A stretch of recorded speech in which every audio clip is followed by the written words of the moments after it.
waxaan soo dhaweynaynaa madaxweynaha jamhuuriyadda federaalka ah ee Soomaaliyeed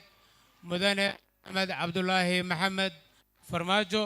oo ku soo biiray munaasabaddan ballaaran ee loogu dabaaldegayo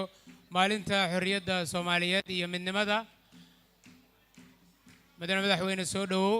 ay ku leeyihiin mas'uuliyiinta iyo martida kala duwan ee halkan joogta daawadayaasha barnaamijkan ka daawanaya dunida dacaladeedana waxaan leenahay wuxuu idinkaga imaanayaa aqalka dawladda hoose ee magaalada Muqdisho oo ah halkii calanka jamhuuriyadda laga taagay 58 sano ka hor waxaana munaasabadda hadda soo gaaray Maxamed Cabdullaahi Maxamed